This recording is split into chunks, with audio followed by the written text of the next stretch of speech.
നമ്മുടെ തലയ്ക്ക് മേലെ പഴകി ദ്രവിച്ച ഒരു ഡാം വെച്ചുകൊണ്ട് ഇതെങ്ങാനും തകർന്നു പോയ 1.5 കോടി ജനങ്ങൾ ഇതിൻ്റെ അടിയിലുണ്ട്. തങ്ങളുടെ സ്വന്തം മക്കൾ മരിച്ചു വീണാലും ഈ ചെളിയിൽ കിടന്ന് പെടഞ്ഞാലും എൻ്റെ രാഷ്ട്രീയമാണ് വലുത്.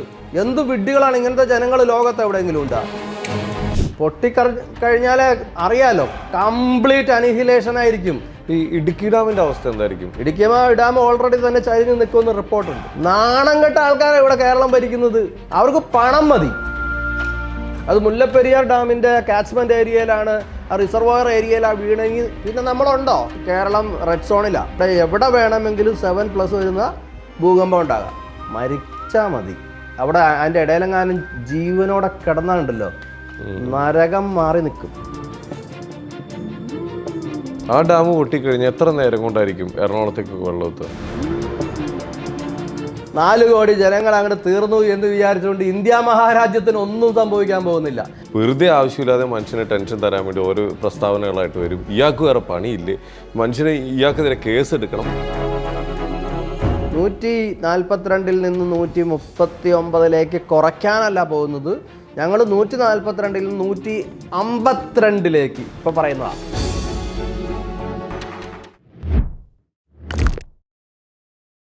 നമസ്കാരം, welcome to Jango Space. It's me Sreenath K Janardhanan.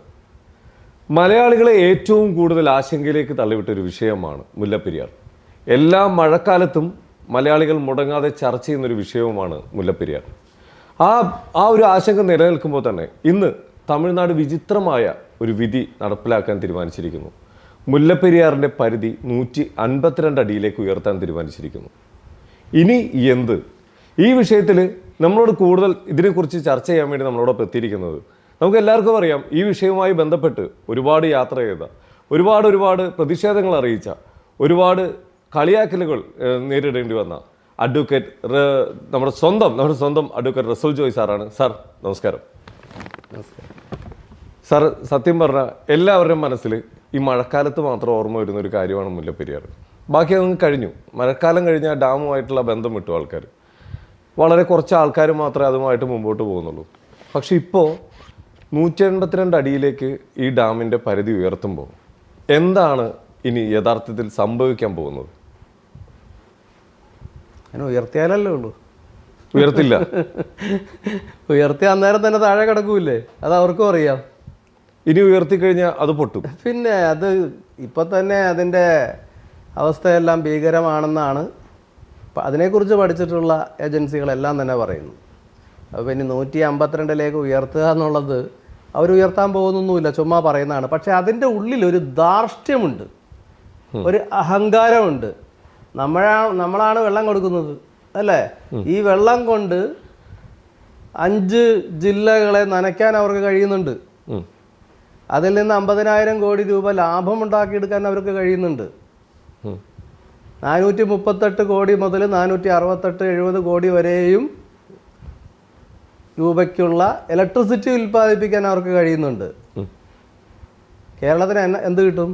2,40,000 രൂപ കിട്ടണം കരാർ അനുസരിച്ച്. നമുക്ക് അവിടുന്ന് പച്ചക്കറികൾ ഇവിടെയില്ലാത്ത കൃഷി അവിടുന്ന്, അത് കാരണം നമുക്ക് വാഴ നനയുമ്പോൾ ചീരാനെന്ന് പറയുന്ന പോലെ നമുക്ക് പച്ചക്കറിയിലേക്ക് വരാം. ഞാൻ അതിലേക്ക് വരാം. ഈ പെരിയസ്വാമി അവർകളുണ്ടല്ലോ, ഇങ്ങനെ ഇരുന്നൊന്നും പറയാൻ പാടില്ല നമ്മുടെ മുഖത്ത് നോക്കിയിട്ട്. കാരണം നമ്മുടെ അടുത്ത് നിന്ന് കേൾക്കേണ്ടി വരും, ഇറങ്ങിപ്പോടാ കേരളത്തിൻ്റെ മണ്ണിൽ നിന്ന്. അത് കേൾക്കേണ്ടി വരും. അദ്ദേഹം വന്യവയോധികനായ ഒരു നേതാവായതുകൊണ്ട് ഇറങ്ങിപ്പോടാ കേരളത്തിൻ്റെ മണ്ണിൽ നിന്ന് അഡ്വക്കേറ്റ് റസൂൽ ജോയ് പറയുന്നില്ല. മറിച്ച് കുറച്ച് ഭവ്യതയോടെ താങ്കളുടെ രാഷ്ട്രീയവും കേരളത്തിൻ്റെ മണ്ണിൽ നിന്ന് ദയവ് ചെയ്ത് ഇറങ്ങിപ്പോകൂ എന്നേ ഞാനിപ്പോൾ പറയുന്നുള്ളൂ. ഇവരെന്തോന്നാണ് ഇവർ വിചാരിച്ചിരിക്കുന്നത്? പണ്ടൊരാൾ ഇറങ്ങിപ്പോകുമെന്ന് പറഞ്ഞു. ആരാ പറഞ്ഞ അറിയാമോ? ശ്രീനാഥന് അറിയാമോ? പണ്ട് ഇറങ്ങിപ്പോകുമെന്ന് വളരെ ശക്തമായിട്ട് ഒരാൾ പറഞ്ഞു. മഹാത്മാഗാന്ധി പറഞ്ഞു, ഇല്ലേ? ക്വിറ്റ് ഇന്ത്യ എന്ന് പറഞ്ഞില്ലേ? ഇല്ലേ? ക്വിറ്റ് തമിഴ്നാടെന്ന് പറയാണ്. ഈ അനീതി വെച്ചു പൊറപ്പിക്കാൻ പാടുണ്ടോ? എന്താണ് കേരളത്തിന് കിട്ടുന്നത്? 2,40,000 രൂപയാണ് കരാറ് പ്രകാരം പ്രതിവർഷം കിട്ടേണ്ടത്. അത് കേരള സർക്കാർ വാങ്ങിച്ചു വെക്കുന്നില്ല. അത് വാങ്ങിച്ച് വെക്കാതിരിക്കുന്നത് ഒരു അഭിമാനം തന്നെയാട്ടോ. കാരണം 50,000 കോടി രൂപ തമിഴ്നാട് അഗ്രികൾച്ചർ ഡിപ്പാർട്ട്മെൻറ്റിൻ്റെ കണക്ക് പ്രകാരം 50,000 കോടി രൂപ ലാഭമുണ്ടെന്ന് അവർ പ്രഖ്യാപിക്കുന്ന ഒരു കാര്യത്തിന് നമുക്ക് കിട്ടുന്ന എന്താണ് 2 ലക്ഷം. നമുക്ക് കിട്ടാൻ എഴുതി വച്ചിരിക്കുന്നത് എന്താണ് 2,40,000. എന്താ അനീതി അത്? അതുകൊണ്ട് എനർജി സർപ്ലസ് സ്റ്റേറ്റായ തമിഴ്നാട്, കേരള എനർജി ഡെഫിസിറ്റ് സ്റ്റേറ്റാണ്. ഇവിടെ പവറില്ല. നമ്മൾ 13,000 കോടി രൂപ കൊടുത്ത്, അതിലേറെയും രൂപ കൊടുത്ത് പുറത്ത് നിന്ന് വൈദ്യുതി വാങ്ങുന്ന ഒരു സംസ്ഥാനമാണ്. തീർച്ചയായും. ഇപ്പം നമ്മുടെ മുണ്ടിഞ്ഞ് എത്രമാത്രം മുറുക്കി കുത്തണം, ഇലക്ട്രിസിറ്റി ബില്ല് കൂടാൻ പോകുന്നു. 13,000 കോടി നമ്മുടെ എക്സ്ചക്കറിലേക്ക് പുറത്തേക്ക് പോകുന്നു. ജനങ്ങൾക്ക് കൂടുതൽ ദുരിതം ഇലക്ട്രിസിറ്റി ബില്ലിൻ്റെ രൂപത്തിൽ വരുന്നു.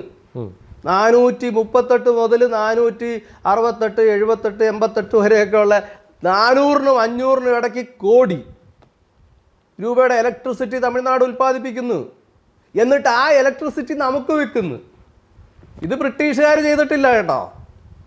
ഇതൊന്നും ബ്രിട്ടീഷുകാർ ചെയ്തിട്ടില്ല. അവർ ഇവിടുന്ന് ഇലക്ട്രിസിറ്റി ഉണ്ടാക്കിക്കൊണ്ടുപോയി നമുക്ക് തന്നെ വിൽക്കുന്ന പരിപാടി ചെയ്തിട്ടില്ല. എന്നിട്ടും നമ്മുടെ മണ്ണിൽ കയറി നിന്ന് വേറൊരു സംസ്ഥാനം സായിപ്പ് പോയിട്ട് ഇപ്പം എത്ര വർഷമായി? വർഷങ്ങളോളായി. എന്നിട്ടും നമ്മുടെ മണ്ണിൽ മലയാളികൾക്ക് മാത്രം സ്വാതന്ത്ര്യം കിട്ടിയിട്ടില്ല. ഇറങ്ങിപ്പോടോന്ന് പറയാനേ നമുക്ക് പറ്റുള്ളൂ. ഇതിൽ പരം നാണക്കേട് എന്തെന്നാണുള്ള കേരളത്തിന്? ഏകപക്ഷീയമായിട്ട് ഞങ്ങൾ നമ്മുടെ തലയ്ക്ക് മേലെ പഴകി ദ്രവിച്ച ഒരു ഡാം വെച്ചുകൊണ്ട് ഇതെങ്ങാനും തകർന്നു പോയ 1.5 കോടി ജനങ്ങൾ ഇതിൻ്റെ അടിയിലുണ്ട്. ആര് സമാധാനം പറയുന്ന? 999 വെള്ളപ്പൊക്കത്തിൽ എത്രയോ ആളുകൾ ഇവിടെ മരിച്ച്.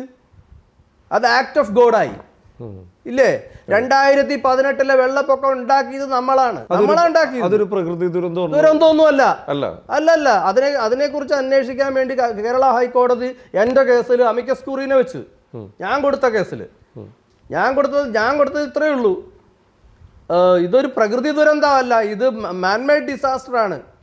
ഇതൊരു സർക്കാർ എല്ലാ ഡാമുകളും നിറച്ചു വെച്ചിട്ട് അർദ്ധരാത്രി മനുഷ്യൻ ഉറങ്ങിക്കിടന്നപ്പോൾ തുറന്നു വിട്ടുണ്ടാക്കിയ ഒരു മാൻമെയ്ഡ് ഡിസാസ്റ്റർ ആണെന്ന് പറഞ്ഞാണ് ഞാൻ ഹൈക്കോടതി കേസ് കൊടുത്തത്. അതുകൊണ്ട് ആർക്കൊക്കെ എന്തെല്ലാം നഷ്ടങ്ങൾ ഉണ്ടായിട്ടുണ്ടോ, മരണം ഉണ്ടായിട്ടുണ്ട്, വസ്തുവകകൾ. എൻ്റെ സുഹൃത്തിന് തന്നെ 15 ലക്ഷം രൂപയുടെ നഷ്ടം ഉണ്ടായിട്ടുണ്ട്.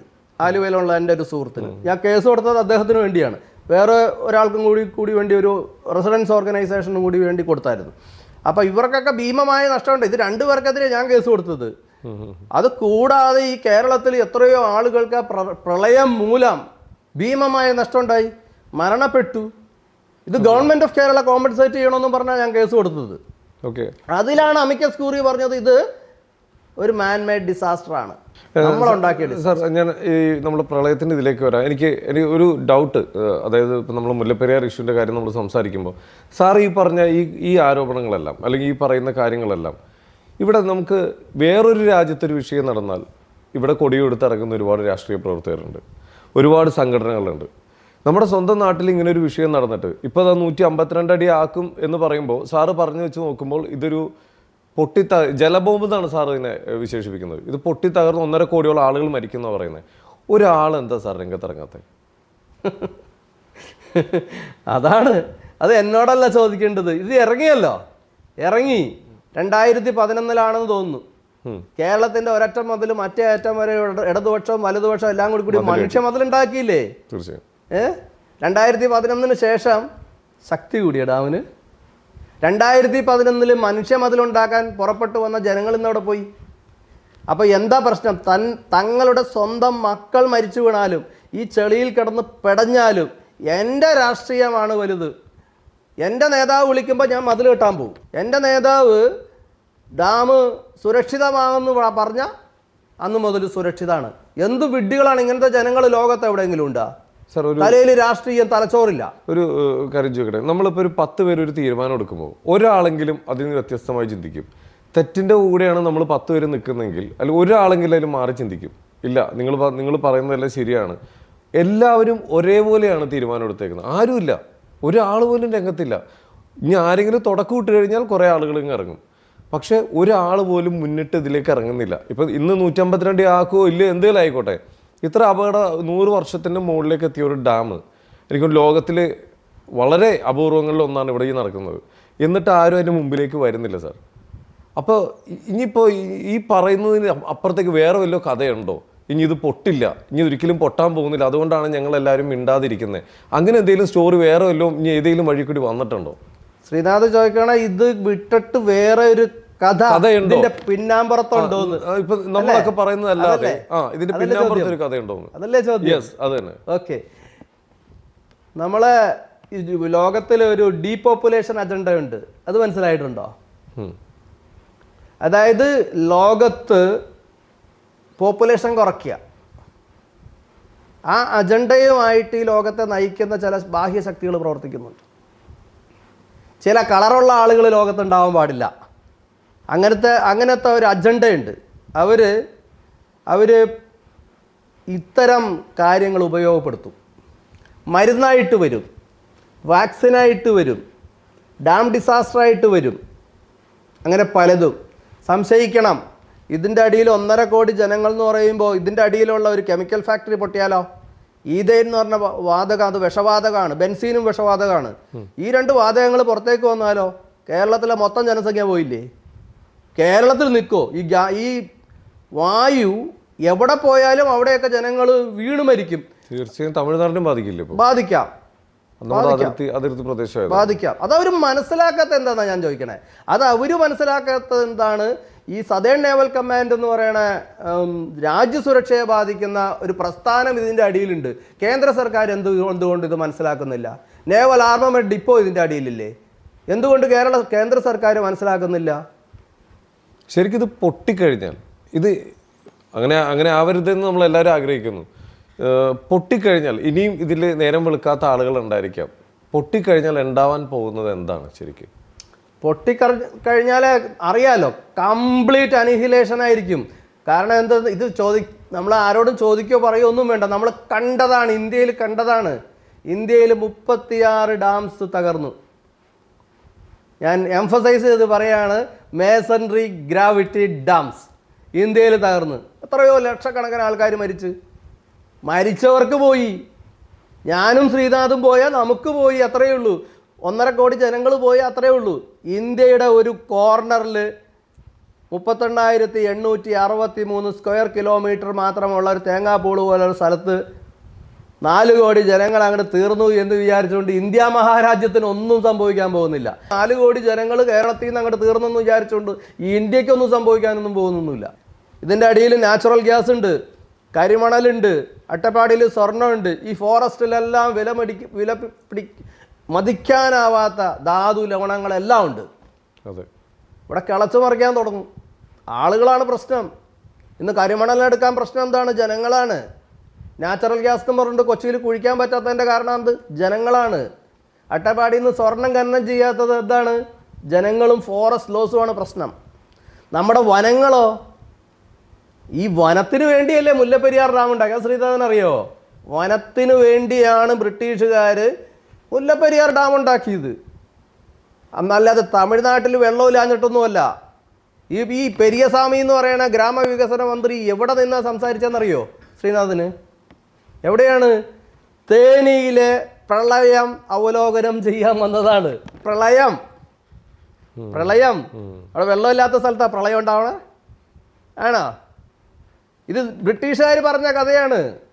ആ കഥ മഞ്ഞുന്തരങ്ങളോളം ഇങ്ങനെ പാടി നടക്കാൻ കേരളത്തിൽ പാണന്മാരുണ്ട്. അവരാണ് പറയണത്. എന്തെന്നാണ് അവർ പറയണത്? തമിഴ്നാടിന് ജലം. അതാദ്യം പറയുന്നത്. കേരളത്തിന് സുരക്ഷ. എന്തൊരു വിഡ്ഢിത്തവന്മാർ പറയുന്നത്! ഒരാളുടെ ജീവന് പകരം വെക്കാൻ 7 സമുദ്രങ്ങളുടെ ജലം മതിയാവുമോ? തിരിച്ചു കൊടുക്കാൻ പറ്റുമോ? 2018 പ്രളയകാലത്ത് ഔദ്യോഗികമായിട്ട് 450ഓളം ആളുകൾ മരിച്ചു. അനൗദ്യോഗികമായിട്ട് 1500ഓളം ആളുകൾ മരിച്ചു. ഒരാളുടെ ജീവൻ ഇവർക്ക് തിരിച്ചു വെക്കാൻ പറ്റുമോ? അപ്പൊ തമിഴ്നാടിന് ജലം എന്നുള്ളത് ആദ്യം പറയുന്നത്. കേരളത്തിന്റെ സുരക്ഷ അവർക്ക് വിഷയമല്ല. വെള്ളം കൊടുക്കാനാണെങ്കിൽ ഈ ഡാം തന്നെ വേണോ? അതാണ് എന്റെ ചോദ്യം. അതിലേക്കായിരുന്നു. ഈ ഡാം ഇതിപ്പോ ഇല്ലെങ്കിലും ഓപ്ഷൻ ഉണ്ട്. എന്തുമാത്രം ഓപ്ഷൻസ് ഉണ്ട്! വേമ്പനാട്ട് കായലിൽ നിന്ന് കിഴക്കോട്ട് വെള്ളം ഒഴുക്കാനുള്ള ശാസ്ത്രമുണ്ട്. സയൻസ് ഒന്നും പുരോഗമിച്ചത് ഇവർ കേരളത്തിൽ മാത്രമുള്ള ആൾക്കാർക്ക് മനസ്സിലായിട്ടില്ല എന്ന് പറഞ്ഞാൽ എന്ത് പറയാനാണ്? മഴ പെയ്യിക്കാലോ, ഇനി വെള്ളമില്ലാന്ന് വിചാരിച്ചോ തമിഴ്നാട്ടിൽ? ക്ലൗഡ് സീഡിങ്, വെള്ളമില്ല, മഴ പെയ്യിക്കുന്ന കാലഘട്ടമാണ് വന്നത്. ഇപ്പോൾ ഉള്ളത് മഴ പെയ്യിക്കാൻ സാധിക്കും, വെള്ളമില്ലാത്തടത്ത് മഴ പെയ്യിക്കാൻ സാധിക്കും. ഇപ്പോൾ ഒരു ഡാം ഉണ്ടാക്കിയ, പുതിയ ഡാം ഉണ്ടാക്കിയ, ചില ആളുകൾ പറയുന്നുണ്ട് പുതിയ ഡാം ഉണ്ടാക്കി കഴിഞ്ഞാൽ 100 കൊല്ലം കഴിയുമ്പോൾ ഇങ്ങനെ 100 കൊല്ലം 200 കൊല്ലം കഴിയുമ്പോൾ അന്നത്തെ ആളുകൾ ഇപ്പം നമ്മൾ പറഞ്ഞ ഡാം ഡീകമ്മീഷൻ ചെയ്യണമെന്ന് പറഞ്ഞുകൊണ്ട് കിടക്കുന്നു. എന്തൊരു പോഴന്മാരാ! 200 കൊല്ലം കഴിയുമ്പോൾ ഉള്ള സയൻസ് ആയിരിക്കും ഇത്. ഡാം തന്നെ വേണമെന്ന് വരുമോ? വെള്ളം അങ്ങോട്ടും ഇങ്ങോട്ടൊക്കെ മാറ്റാൻ വേണ്ടി ഡാം തന്നെ വേണ്ടി വരുമോ? ഈ ഇടുക്കി ഡാമിന്റെ അവസ്ഥ എന്തായിരിക്കും ഈ ഡാം പൊട്ടിക്കഴിഞ്ഞാൽ? ഇടുക്കി ഡാം ഓൾറെഡി തന്നെ ചരിഞ്ഞ് നിൽക്കുമെന്ന് റിപ്പോർട്ടുണ്ട്. പിന്നെ ഇത്രയും വലിയ ഇത് വെള്ളം ഒഴുകി വരുന്നതല്ല ശ്രീനാഥേ. ആ വെള്ളത്തോടൊപ്പം ഡാമിൻ്റെ അവശിഷ്ടങ്ങളും പിന്നെ കെട്ടിടങ്ങളുടെ അവശിഷ്ടങ്ങളും. ശ്രീനാഥിനറിയാം 99 വെള്ളപ്പൊക്കം, 99 വെള്ളപ്പൊക്കം എന്ന്. ആ വെള്ളപ്പൊക്കത്തിൽ കരിന്തിരി മല കാണാതായി. നമ്മൾ ഇടുക്കിക്ക് പോകുമ്പോൾ കൂമ്പമ്പാറ എന്നൊക്കെ പറഞ്ഞ് വൻ കൊടിമുടികൾ നിൽക്കണ കാണാം. കയറി ചെല്ലാൻ പറ്റൂല, അത്രയ്ക്ക് ബുദ്ധിമുട്ട് ഉള്ള കാണാം. നമ്മൾ മൂന്നാറിനൊന്ന് യാത്ര പോയാൽ മതി, കാണാം. അത്തരം ഒരു മല ഇല്ലാണ്ടായി, കരിന്തിരി മല. പിന്നെ ഒരു ഡാം നിൽക്കുമോ? കരിന്തിരി ഈ ആൾക്കാരോട് മുല്ലപ്പെരിയാർ ഡാം തകരില്ല എന്ന് പറയുന്ന ആളുകളോട് ചോദിക്കേണ്ടത് കരിന്തിരി മല എവിടെയാണെന്നുള്ളതാണ്. അതും വെറും ഡാം പൊട്ടിപ്പോയതല്ല, ഒരു പ്രളയത്തിൽ ഒരു മലയില്ലാതായതാ. അപ്പം പിന്നെ ഡാമിൻ്റെ കാര്യം പറയാനില്ല. ഇതെല്ലാം ചരിത്ര വസ്തുതകളാണ്. ഈ ചരിത്ര വസ്തുതകളിൽ നിന്ന് നമ്മൾ പാഠം പഠിച്ചിട്ടില്ലെങ്കിൽ നമ്മുടെ മരണത്തിൽ നിന്ന് അടുത്ത തലമുറ പാഠം പഠിക്കും. ചരിത്രത്തിൽ നിന്ന് നമ്മൾ പഠിക്കേണ്ടത് 36 ഡാം ഇന്ത്യയിൽ പൊട്ടിയ ഒരു രാജ്യത്ത് നിന്നുകൊണ്ടാണ് അഡ്വക്കേറ്റ് റസൽ ജോയ് സംസാരിക്കണേ. ചരിത്രം നമ്മൾ പഠിച്ചില്ലെങ്കിൽ നമ്മൾ ചരിത്രമാവും, അത് വേറെ ആൾക്കാർ പഠിക്കേണ്ടി വരും. അത് സംഭവിച്ചുകൂടാന്നാണ് അഡ്വക്കേറ്റ് റസൽ ജോയ് പറയുന്നത്. ഇവിടെ നിന്ന് ഏതെങ്കിലും ഒരു മന്ത്രിക്ക് ചെന്നൈയിൽ പോയിട്ട് ഇതുമാതിരി ഒരു സ്റ്റേറ്റ്മെന്റ് പറയാൻ പറ്റുമോ?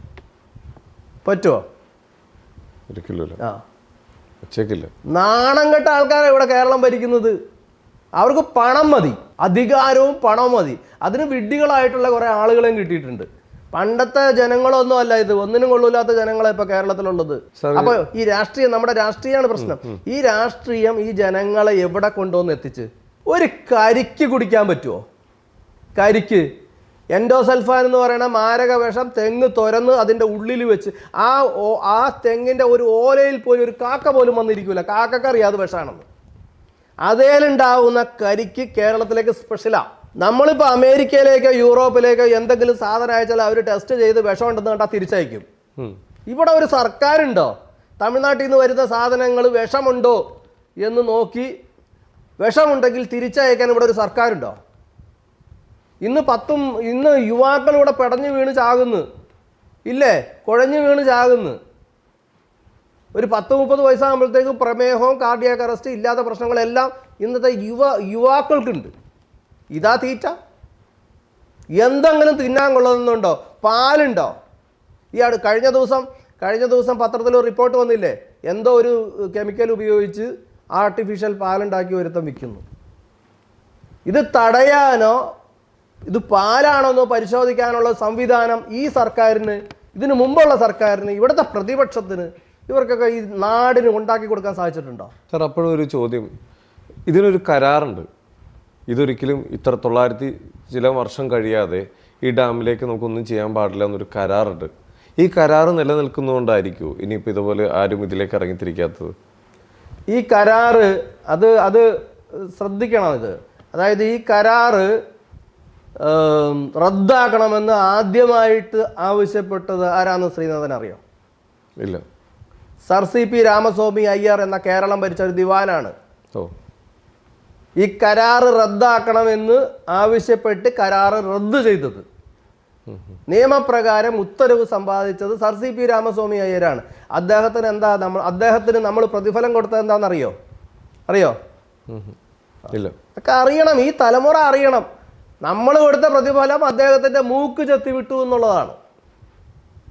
ഇന്നത്തെ തിരുവനന്തപുരത്തെ സൃഷ്ടിച്ച, ഇന്നത്തെ തിരുവിതാംകൂറിനെ സൃഷ്ടിച്ച, ഇവിടെ വ്യവസായ സ്ഥാപനങ്ങൾ തുടങ്ങിയ, ഇവിടെ വിദ്യാഭ്യാസ സ്ഥാപനങ്ങൾ തുടങ്ങിയ ഇവിടുത്തെ ആരോഗ്യ മേഖലയെ വളർത്തിയ നമുക്ക് എന്നും എക്കാലത്തെയും ശാപമായ ഈ മുല്ലപ്പെരിയാർ ഡാം കരാർ റദ്ദു ചെയ്ത സർ CP രാമസ്വാമി അയ്യരെ നമ്മൾ ചെയ്തത് എന്താണ്? മൂക്ക് ചെത്തി വിട്ട്. അതിൻ്റെയൊക്കെ ശാപമാണ് മലയാളികൾ ഒരുപക്ഷെ ഇപ്പോൾ അനുഭവിച്ചുകൊണ്ടിരിക്കുന്നത്. ഈ കരാറിനപ്പോൾ ഒരു പവർ ഇല്ലെന്നാണോ സാർ? 1941 സർ CP കൊടുത്ത കേസ് പ്രകാരം അതൊരു ആർബിട്രേഷൻ ക്ലോസ് ഇൻവോക്ക് ചെയ്തുകൊണ്ട് അതിൽ ഈ കരാറിൽ ഒരു ആർബിട്രേഷൻ ക്ലോസ് ഉണ്ട്. ഞാൻ ഒരുപാട് നാൾ ആർബിട്രേഷൻ ലോ പ്രാക്ടീസ് ചെയ്ത്, അതുകൊണ്ട് എനിക്ക് നന്നായിട്ട് അറിയാം. ഈ കരാറിൽ ഒരു ആർബിട്രേഷൻ ക്ലോസ് ഉണ്ട്. ആ ആർബിട്രേഷൻ ക്ലോസ് ഇൻവോക്ക് ചെയ്തിട്ട് sir CP Ramaswami Iyer case കൊടുത്തു. ആ കേസിൽ 2 ആർബിട്രേറ്റർ ഉണ്ടായിരുന്നു. ഈ 2 ആർബിട്രേറ്റർ പരസ്പരം വിയോജിച്ച് ഉത്തരവ് പറഞ്ഞു. അതുകൊണ്ട് കൽക്കട്ടയിലെ നളിനി രഞ്ജൻ ചാറ്റർജി എന്ന് പറയുന്ന 3ാമത് ഒരാളെ അമ്പയറാക്കി വെച്ചു. ആ അമ്പയറിന്റെ വിധി തിരുവിതാംകൂറിന് അനുകൂലമായിരുന്നു.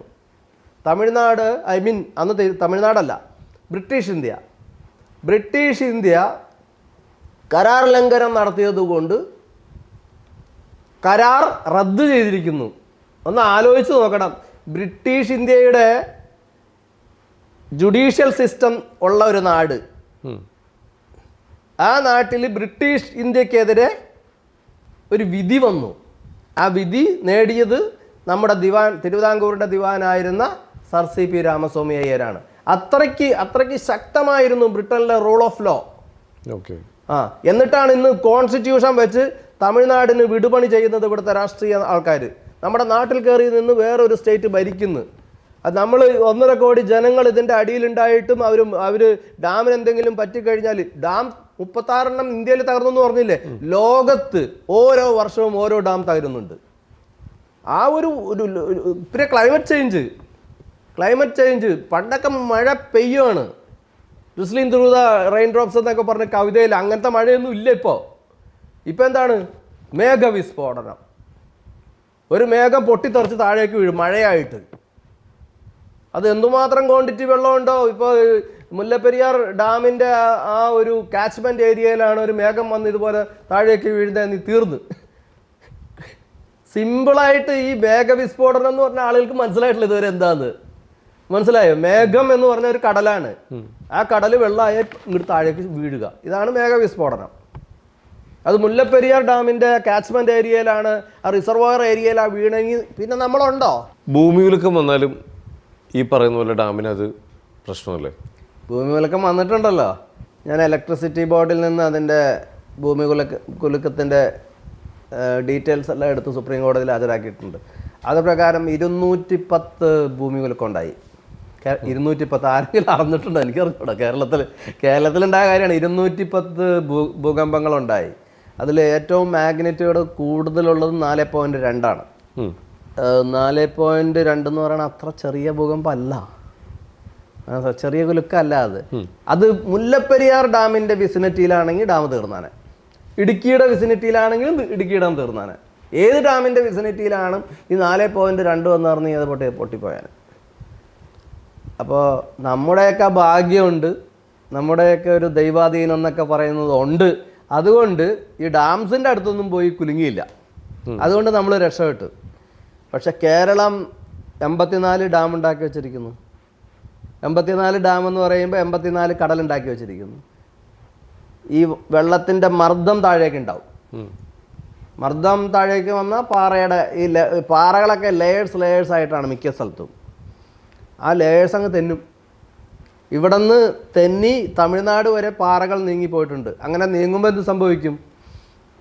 ഡാംസിൻ്റെ അടിയിൽ വലിയ ഗർത്തങ്ങളുണ്ടാവും, വലിയ പൊത്തുകളുണ്ടാവും. അപ്പോൾ എല്ലാ ഡാംസിൻ്റെ അടിയിലും പൊത്തുകളുണ്ടെന്ന് വിചാരിച്ചോ, കൂട്ടിക്കോ. ഇതാണ് ഇതിൻ്റെയൊക്കെ റിസൾട്ടാണ് ഡാം ഇൻഡ്യൂസ്ഡ് എർത്ത്ക്വേക്സ് എന്ന് പറയും. ഡാമുകൾ മൂലമുള്ള ഭൂകമ്പത്തിൻ്റെ സാധ്യത അതാണ്. അത് വളരെ ഹൈ ആണ്. ഇവിടെ ഇപ്പം കേരളം റെഡ് സോണിലാണ്. റെഡ് സോൺ എന്ന് വെച്ചാൽ 3rd സോണാണ്. ഇവിടെ എവിടെ വേണമെങ്കിലും 7+ വരുന്ന ഭൂകമ്പം ഉണ്ടാകാം. ഇപ്പം നമ്മളിവിടെ ഈ നിമിഷം അങ്ങനെ ഉണ്ടായാൽ നമ്മുടെ ഒരു അവസ്ഥ തന്നത് ഞാൻ പലപ്പോഴും ആലോചിക്കാറുണ്ട്. അങ്ങനെ ഒരു ഭൂകമ്പം ഒരു മൾട്ടി സ്റ്റോറേജ് ബിൽഡിങ്ങിൽ നിൽക്കുകയും അങ്ങനെ ഒരു ഭൂകമ്പം ഉണ്ടാവുകയും ചെയ്താൽ മരിച്ചാൽ മതി. അവിടെ അതിൻ്റെ ഇടയിലെങ്ങാനും ജീവനോടെ കിടന്നാണ്ടല്ലോ നരകം മാറി നിൽക്കും. മനസ്സിലായോ? 2 ആഴ്ചയൊക്കെ കല്ലിൻ്റെ ഇടയിൽ നിന്ന് കിടന്ന ആളെയൊക്കെ ഊരിയെടുത്ത കഥകളൊക്കെ നമ്മൾ വായിക്കുന്നുണ്ട്. ഉണ്ട്. ആ 2 ആഴ്ച ഞാനത് അങ്ങനെ ആലോചിക്കും ഇങ്ങനെ സ്വയം ഒരു 5 മിനിറ്റ് അങ്ങനെ ഇരിക്കാൻ പറ്റുമോ എന്നുള്ളതാണ്. അത്ര ട്രാജഡി ആയിരിക്കും. ഭൂമികുലുക്കം എന്ന് പറഞ്ഞ് ജപ്പാനിൽ ഭൂമികുലുക്കം ഉണ്ടായി, സിക്കിമിലുണ്ടായി, നേപ്പാളിലുണ്ടായി എന്ന് പറഞ്ഞ് നമ്മൾ ഇരിക്കണ്ട. കേരളം ഈ ഡാംസും പ്രകൃതി നിഷേധവും കൊണ്ട്, പ്രകൃതിയെ ദ്രോഹിക്കുന്നത് കൊണ്ട് ഈ തേങ്ങാപ്പുളുള്ള സ്ഥലത്ത് ഭൂമിയുടെ അടിവരെ കുഴിക്കുക പാറ പൊട്ടിക്കാൻ വേണ്ടിയിട്ട്. അത് പിന്നെ ഡാംസ് എന്ത് കാര്യത്തിനാണെന്ന് എനിക്ക് മനസ്സിലായില്ല. ഞാൻ യൂറോപ്പിൽ പോയിരുന്നപ്പോൾ അവിടെ ഇലക്ട്രിസിറ്റി ഉൽപ്പാദിപ്പിക്കുന്നു. ഈ നമ്മുടെയൊക്കെ പുലർകാലത്തുണ്ടാവുന്ന വെളിച്ചമില്ലേ, ആ വെളിച്ചത്തിൽ നിന്ന് ഫോട്ടോ വോൾട്ടൈക്ക് എന്ന് പറയുന്ന ഒരു ശാസ്ത്രമാണ്. അതനുസരിച്ച് അവർ ഇലക്ട്രിസിറ്റി ഉൽപ്പാദിപ്പിക്കുകയാണ്. ഉച്ചവരെ അത്രയും കൂടി വിളിച്ചോളൂ, ഉച്ചയായി കഴിഞ്ഞാൽ പിന്നെ ഇരുട്ടാ. അവിടെ ഇലക്ട്രിസിറ്റി ഉൽപ്പാദിപ്പിക്കുന്നു. ഇവിടെ നട്ടുച്ചയ്ക്ക് നിങ്ങൾ പുറത്തേക്ക് ഇറങ്ങല്ലേ, സൂര്യാഘാതം ഉണ്ടാവുന്ന ഗവൺമെൻറ് പറഞ്ഞത്. എന്നിട്ട് നമുക്ക് ഫ്രീ ആയി കിട്ടുന്ന ഈ ഒരു സോഴ്സ് നമ്മൾ ഉപയോഗപ്പെടുത്തുന്നില്ല. ഇവിടെ കടലുണ്ട്, കേരളത്തിൻ്റെ ഒരറ്റം മുതൽ മറ്റേ അറ്റം വരെ കടലുണ്ട്. ഈ കടലിലെല്ലാം വിൻമിൽസ് സ്ഥാപിക്കാം. ഈ സൗരോർജ്ജ പാനലൊന്നും കരയിൽ സ്ഥാപിക്കണ്ട, ഫ്ലോട്ടിംഗ് സോളാർ പാനൽസ് ആയിട്ട് കടലിൽ സ്ഥാപിക്കാം, ഈ ഡാമുകളിൽ സ്ഥാപിക്കാം.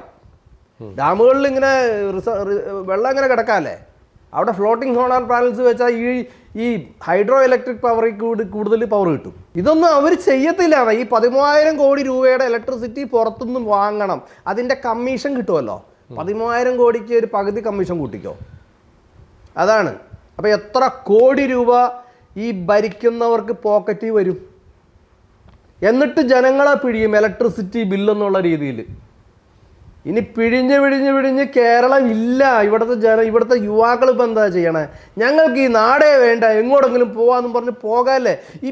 ഇപ്പോൾ ഒരു ഡിഗ്രി പാസ്സാകുന്ന, ഒരു എഞ്ചിനീയറിംഗ് ഡിഗ്രി ആയാലും എന്തിനൊരു നേഴ്സിംഗ് ഇതാണെങ്കിലും എന്താ പിള്ളേരുടെ ആഗ്രഹം? ഇവിടുന്ന് പോണം. ശ്രീനാഥിന്റെ മനസ്സിലും ചിലപ്പോൾ കാണും അല്ലേ, ഇല്ലേ? യുഎസിലേക്ക് എനിക്ക് ഇവിടുന്ന് പോകാൻ, എനിക്ക് അതാണ്, അത് മാത്രമേ ടെൻഷനുള്ളൂ. ഡാം ഇത് പൊട്ടുമില്ലെന്ന് കൺഫേം ആക്കിയിട്ട് വേണം പോകാൻ.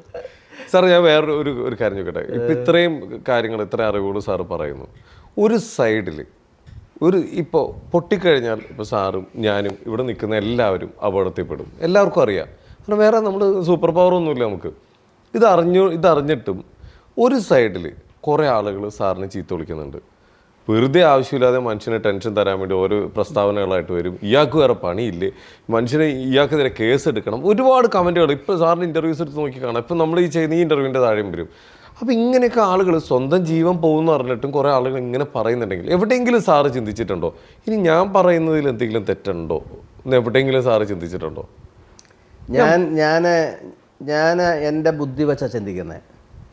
ഈ കമൻ്റ് ഇടുന്ന ആളുകൾ അവരുടെ പ്രത്യയശാസ്ത്രമാണ് അവരുടെ തലയിലിരിക്കുന്നത്, മനസ്സിലല്ലേ? അത് വ്യത്യാസം. ഈ പ്രത്യയശാസ്ത്രം അവിടുന്ന് പോയാലാണ് തലച്ചോറ് വർക്ക് ചെയ്യുള്ളൂ. തലച്ചോറ് വർക്ക് ചെയ്യുമ്പോഴാണ് നേരെ ചൊവ്വേ ബുദ്ധി വരുള്ളൂ. നേരെ ചൊവ്വേ ബുദ്ധിയുള്ളവരൊക്കെ എൻ്റെ കൂടെ തന്നെയാണ്, മനസ്സിലായില്ല? അത് സ്ട്രോങ് ആയിട്ടുണ്ട്. നിങ്ങൾ കാണാത്ത ഒരുപാട് ആളുകൾ എന്നെ സപ്പോർട്ട് ചെയ്യുന്നുണ്ട്, ലോകം മുഴുവനും. ഞാൻ യൂറോപ്പിൽ ചെന്നപ്പോൾ അവിടുത്തെ സായിപ്പന്മാർ വരെ സപ്പോർട്ട് ചെയ്യുന്നുണ്ട്, പല ലോക നേതാക്കളും സപ്പോർട്ട് ചെയ്യുന്നുണ്ട്. അവർ പരസ്യമായിട്ട് രംഗത്ത് വരാത്തതിൻ്റെ കാരണം എന്താണെന്ന് വെച്ചാൽ ഇവിടെ ഒരു ഭരണകൂടമുണ്ട്, കേരളത്തിലുണ്ട്, ദേശീയ തലത്തിലൊരു ഭരണകൂടമുണ്ട്. അവർ പ്രതികരിക്കാത്തതുകൊണ്ടാണ് അവർ വരാത്തത്. സാർ, ഒരു ഇൻ്റർവ്യൂവിൽ ഞാൻ ശ്രദ്ധിച്ചൊരു കാര്യമാണ്, പലരും ഇവിടുന്ന് സീസൺ ആകുമ്പോഴും ഇങ്ങനൊരു സമരമായിട്ട് ആരെങ്കിലും ഇറങ്ങുമ്പോഴും പൈസ മേടിച്ച് സെറ്റിൽ ചെയ്യുന്ന ആളുകളാണ് നമ്മുടെ മുകളിലിരിക്കുന്നവരെന്ന്. അങ്ങനെ നമുക്ക് ഉറപ്പിച്ച് പറയാൻ പറ്റുമോ പൈസ മേടിച്ച് സെറ്റിൽ ചെയ്യുന്നുണ്ട് എന്ന് സാറിന് ഉറപ്പിച്ച് ഈ ഇൻ്റർവ്യൂവിലിരുന്ന് പറയാൻ പറ്റുമോ? പൈസയാണല്ലോ ഇവിടുത്തെ അഡ്മിനിസ്ട്രേഷൻ. സാർ, ഇതിനു വേണ്ടി സംസാരിക്കാൻ വേണ്ടി ചെന്നിട്ട് സാറിന് ഏറ്റവും കൂടുതൽ സാറിന് പേഴ്സണലി വിഷമിപ്പിച്ച അല്ലെങ്കിൽ ഒരു മോശം അനുഭവം ഉണ്ടായ ഒരു ഏരിയ ഏതാണ്? എനിക്ക് ഒരു മോശം അനുഭവം ഉണ്ടായിട്ടില്ല. ഇല്ല, കാരണം ഇത് എനിക്ക് വേണ്ടി പറയുന്നതല്ല. എനിക്ക് വേണ്ടി പറയുമ്പോഴാണല്ലോ എന്നെ ആരെങ്കിലും ചീത്ത വിളിക്കുമ്പോൾ എനിക്ക് ദുഃഖം വരേണ്ട കാര്യമുള്ളൂ. ഉത്തരവാദിത്തപ്പെട്ട ആരെങ്കിലും മുഖം തിരിച്ചു വിട്ടിട്ടുണ്ടോ? കേട്ടിട്ടുണ്ട്. എല്ലാവരും കേട്ടിട്ടുണ്ട്. നടപടിയൊന്നുമില്ല. ഒരു ഒരു ഇവിടുത്തെ പല നേതാക്കന്മാരും എഴുന്നേറ്റ് നിന്ന് സംസാരിച്ചിട്ടുണ്ട്. നടപടിയൊന്നുമില്ല. നല്ല വാക്കുകൾ പറയാൻ അറിയാലോ. നമ്മുടെ ഇവിടുത്തെ നമ്മുടെ നാട്ടിലെ സിസ്റ്റമാണ് ഇപ്പോൾ ഒരാൾ ഇപ്പോൾ ഒരു അധികാരത്തിൽ ഏതെങ്കിലും ഒരു രാഷ്ട്രീയ പാർട്ടി ഇരിക്കുന്നുണ്ടെങ്കിൽ അടുത്ത രാഷ്ട്രീയ പാർട്ടിക്ക് ആ അധികാരത്തിൻ്റെ മുകളിലേക്ക് എത്തണമെങ്കിൽ എന്തെങ്കിലും ഒരു തെറ്റ് ചൂണ്ടിക്കാണിക്കണം. അങ്ങനെ വെച്ച് നോക്കുമ്പോൾ ഏറ്റവും വലിയൊരു തെറ്റാണ് ഇപ്പോൾ നടന്നുകൊണ്ടിരിക്കുന്നത്. സാറ് പറഞ്ഞു വെച്ച് നോക്കുമ്പോൾ ഒരാൾ പോലും ഇത്ര 1.5 കോടി ജനങ്ങളുടെ ജീവനൊരു പുല്ല് വില കൽപ്പിക്കുന്ന പരിപാടിയാണ് ഇപ്പോൾ കാണിച്ചുകൊണ്ടിരിക്കുന്നത്. എന്നിട്ട് എന്താ പ്രതിപക്ഷം പോലും ഇതിലേക്ക് വരാത്ത? അങ്ങനെ ഒരു വിഷയം ഉണ്ടാക്കാത്ത എന്താ? ശ്രീനാഥന് തെറ്റിപ്പോയി. ശ്രീനാഥ്, നമ്മൾ വിചാരിക്കും ഭരണപക്ഷം പ്രതിപക്ഷം അല്ലാത്ത പക്ഷം. അങ്ങനെയൊന്നുമില്ല. എല്ലാം ഒരു പക്ഷേ ഉള്ളൂ. ഒന്ന് ചിന്തിക്കുക. ഓരോരോ കാര്യങ്ങൾ, ഫാക്ടറി അനുവദിച്ചത്, ലൈസൻസ് കൊടുത്തത്, ജോലി കൊടുത്തത്, ഇപ്പോൾ പിൻവാതിൽ നിയമനം എന്നൊക്കെ പറഞ്ഞിട്ടുണ്ടല്ലോ, അതൊക്കെ ഒന്ന് എല്ലാത്തിൻ്റെ ഹിസ്റ്ററി എടുക്കുക. ഇതിൻ്റെ ഒരു വശമാണ് അവർ പറയുന്നത് വ്യക്തമായിട്ടുള്ള ചെക്കിങ്ങും കാര്യങ്ങളും ക്വാളിറ്റി ചെക്കപ്പൊക്കെ നടത്തുമ്പോൾ ഡാം ഇനിയും വർഷങ്ങളോളം 200ഓളം വർഷങ്ങൾ ഇനിയും സിമ്പിളായിട്ട് നിൽക്കുന്നൊക്കെ അവരും പറയുന്നത്. നമ്മൾ പറയുന്നത് ദൈവത്തിന്റെ ശക്തിയാണെന്ന് അവർ പറയുന്നു. ടെക്നിക്കലി ഇങ്ങനൊരു ഇത് അല്ലാതെ എടുക്കണ്ട. ദൈവത്തിന്റെ ശക്തി എന്ന് ഞാൻ പറഞ്ഞത് എടുക്കണ്ട. കാരണം അതിനിതില്ലല്ലോ, ലോജിക്കില്ലല്ലോ. ഈശ്വരനെയൊക്കെ മാറ്റി നിർത്താം. അതെ, ഈശ്വരനെ മാറ്റി നിർത്തി സയൻസ് മാത്രം സംസാരിക്കുമ്പോൾ ഇത് അവിടെ നിൽക്കില്ല. അതെ. അല്ല, ഇപ്പൊ ഈ ഒരു കരാറിന്റെ പുറത്തായിരുന്നു ഇത്രയും പ്രശ്നങ്ങൾ. ഇപ്പൊ സാറ് പറഞ്ഞു വെച്ച് നോക്കുമ്പോൾ ഈ കരാറിന് ഒരു വാല്യൂ ഇല്ല. എന്നാൽ പിന്നെ അതിൽ കൈവയ്ക്കാൻ എന്ത് ഇത്ര ബുദ്ധിമുട്ട്? അത് പ്രോപ്പറായിട്ട് സുപ്രീം കോടതി പറയണം. അതായത് ഇതിൽ സുപ്രീം കോടതിയുടെ ഫൈൻഡിങ് ഉണ്ട്. രാജാവ് റോയൽ പ്രൊക്ലമേഷൻ നടത്തിയത് ഒരു എക്സ്പ്രസ് റോയൽ പ്രൊക്ലമേഷൻ അല്ല എന്നാണ് സുപ്രീം കോടതിയുടെ ഫൈൻഡിങ്. അതൊക്കെ ക്വസ്റ്റ്യൻ ചെയ്യണം. ഈ കോൺട്രാക്റ്റിനെ കുറിച്ചൊരു സുപ്രീം കോടതിയുടെ ഫൈൻഡിങ് ഉണ്ട്. കറക്റ്റ് അല്ല എന്ന് പറയണം. ഇതിപ്പോൾ വേറൊരു കാര്യം സാർ, ഇപ്പോൾ ഈ 152 അടിയിലേക്ക് ഇനി ഉയർത്താൻ തീരുമാനിച്ച ആ ഡാം ഉറപ്പായിട്ടും പൊട്ടും അല്ലേ? അതിനിപ്പോൾ 152 വേണ്ട. അത് ഇപ്പോഴത്തെ ജലനിരപ്പ് 142 ആയാലും തകരാം. കാരണം ഇതൊന്നും വിസ്റ്റാൻഡ് ചെയ്യാനുള്ള ഒരു അപ്ലിഫ്റ്റ്മെൻറ്റ് ഫോഴ്സ് ഉണ്ട്. അതൊക്കെ വിസ്റ്റാൻഡ് ചെയ്യാനുള്ള ശക്തിയൊന്നും ഈ ഡാമിന് ഇല്ല. ആ ഡാം പൊട്ടിക്കഴിഞ്ഞാൽ എത്ര നേരം കൊണ്ടായിരിക്കും എറണാകുളത്തേക്ക് വെള്ളമെത്തുക ഏകദേശം? അത് പറയാൻ പറ്റില്ല. അതൊക്കെ സയൻറ്റിഫിക്കായിട്ട് പഠിക്കണം. അതായത് ഒരു ബുള്ളറ്റ് കണക്കെ ചീറി പാഞ്ഞു വരും. അത് നമുക്ക് ചിന്തിക്കാവുന്നതേ ഉള്ളൂ. ഒരു ഒരു ഒരു ഒരു ബക്കറ്റിൽ വെള്ളം വയ്ക്കുക, എന്നിട്ട് ചെറിയ ഒരു നീഡിൽ കൊണ്ട് ഒരു ഓട്ടയിടുക അടിയിൽ. വെള്ളം എങ്ങനെ വരുമെന്ന് കാണാം. ഇത് വെള്ളം മാത്രമല്ലല്ലോ, തകർന്ന ഡാമിൻ്റെ അവശിഷ്ടങ്ങൾ, മുമ്പിലുള്ള മരങ്ങളും മലകളും വൃക്ഷങ്ങളും ഒക്കെ, അനിമൽസ്, മനുഷ്യൻ്റെ ഡെഡ് ബോഡീസ്, വണ്ടി, കെട്ടിടങ്ങളുടെ അവശിഷ്ടങ്ങൾ എല്ലാം കൊണ്ടാണ് തന്നെ. അപ്പോൾ ഇതിൻ്റെ വോളിയം കൂടും, ഇതിൻ്റെ വെയിറ്റ് കൂടും. വെയിറ്റുള്ള സാധനം മോളിൽ നിന്ന് വരുന്നത് എങ്ങനെ ആയിരിക്കും? പാഞ്ഞു വരത്തില്ലേ? മുമ്പിലുള്ളത് തച്ചടച്ച് വരില്ലേ? പിടിക്കും പൊട്ടും. പൊട്ടുന്നല്ല, മുമ്പിലൊന്നും ഉണ്ടാവില്ല. മുമ്പിലൊന്ന് ഭൂമി കുലുക്കിയിട്ടായിരിക്കും വരിക. ഇതൊക്കെ നമ്മൾ കണ്ടിട്ടുണ്ടെന്ന്. ഇതെന്താ ഈ ആൾക്കാർക്ക് മനസ്സിലാവാതെ? എനിക്ക് മനസ്സിലാവാത്തത് അതാ. എനിക്ക് മനസ്സിലാവാത്തത് ആളുകൾക്ക് എന്തുകൊണ്ട് മനസ്സിലാവുന്നില്ല എന്നാണ്. അതാണ്, അവിടെയാണ് ഈ ചോദ്യം ഇരിക്കുന്നത്. ഈ ഒരാൾ ഇത്രയും തെളിവ് സഹിതം പറഞ്ഞിട്ടും ആളുകൾ, ഒരാൾ സ്വന്തം ജീവൻ, ഒരാൾ മാത്രമല്ല, അവരുടെ അച്ഛൻ, അമ്മ, ഫാമിലി, കൂട്ടുകാർ, എല്ലാവരും എല്ലാവരും ചുറ്റപ്പെട്ട ഒരു സമൂഹത്തിലാണ് നമ്മൾ നിൽക്കുന്നത്. ഇവരെല്ലാവരും മരിക്കാൻ പോവുകയാണ്. എന്നിട്ട് പോലും ഒരാൾക്കൊരു അനക്കൂലാതെ ആവുന്നു. അവിടെയാണ് ഈ ചോദ്യചിഹ്നം വരുന്നത്. അത് രാഷ്ട്രീയം. ഞാൻ നേരത്തെ പറഞ്ഞ സംഭവം, തലയിൽ നിന്ന് പ്രായോഗിക ബുദ്ധി മാറി, പകരം രാഷ്ട്രീയം വന്നു നിറഞ്ഞു. പിന്നെ ചിന്താശേഷിയില്ല, പിന്നെ ചിന്തിക്കില്ല. പിന്നെ നേതാവ് എന്തു പറയുന്നോ അതാണ് ഇവൻ്റെ ആപ്തവാക്യം. ബഹുമാനപ്പെട്ട തമിഴ്നാട് മുഖ്യമന്ത്രി ശ്രീ എടപ്പാടി പളനിസ്വാമി അവർകൾ, താങ്കൾ 3 അടി കുറയ്ക്കണം. അതായത് 142 നിന്ന്, അവരുടെ അനുവദിച്ച ലിമിറ്റാണ്, 142 നിന്ന് 3 അടി കുറച്ച് 139 ആക്കണം എന്ന് പറഞ്ഞൊരു കത്തെഴുതി. ആ കത്തിന് ഒന്ന് ആലോചിച്ച് നോക്കി. ഇവർക്കാണ് നമ്മൾ വെള്ളം കൊടുക്കുന്നത്, ഇവർക്കാണ് നമ്മൾ ഇലക്ട്രിസിറ്റി കൊടുക്കുന്നത്, ഇവരെയാണ് നമ്മൾ ഊട്ടുന്നത്. എന്താ മറുപടി ആ കത്തിനെന്നറിയോ? ഞങ്ങൾ ഒരു കാരണവശാലും 3 അടി വെള്ളം കുറയ്ക്കാനല്ല പോകുന്നത്, 142 നിന്ന് 139 കുറയ്ക്കാനല്ല പോകുന്നത്, ഞങ്ങൾ 142-ൽ നിന്ന് 152-ലേക്ക് ഇപ്പോൾ പറയുന്നത് തന്നെ അന്നും പറഞ്ഞത് 52-ലേക്ക് കൂട്ടാനാണ് പോകുന്നത് എന്നാ പറഞ്ഞു മറുപടി വെച്ചത്. അതായത് കേരള മുഖ്യമന്ത്രിയെ അപമാനിച്ചും എന്താ പറയുക വില കൽപ്പിക്കാതെയും അധിക്ഷേപിച്ചും ഒരു അത് ഏത് സമയം പ്രളയത്തിൻ്റെ സമയം ഒരു മറുപടിയാണ് തമിഴ്നാട് കേരള മുഖ്യമന്ത്രിയോട് പറഞ്ഞത്. പ്രളയകാലത്ത് ഇങ്ങനെ യാചിക്കുകയാണ്. അതായത് നമ്മൾ വെള്ളം കൊടുത്ത് ഊട്ടണവൻ്റെ കാര്യം പറയണേ. അവൻ്റെ അടുത്ത് നമ്മൾ ഈ പ്രളയകാലത്ത് യാചിക്കുകയാണ് ഒരു 3 അടി കുറയ്ക്കാൻ പറഞ്ഞിട്ട്. എന്നിട്ട് കുറച്ചോ ഇല്ല. ആ സമയത്താണ് ഞാൻ സുപ്രീം കോടതി പോയി ഈ മുഖ്യമന്ത്രി പറഞ്ഞതാണ് ഞാൻ സുപ്രീം കോടതി പറഞ്ഞത്.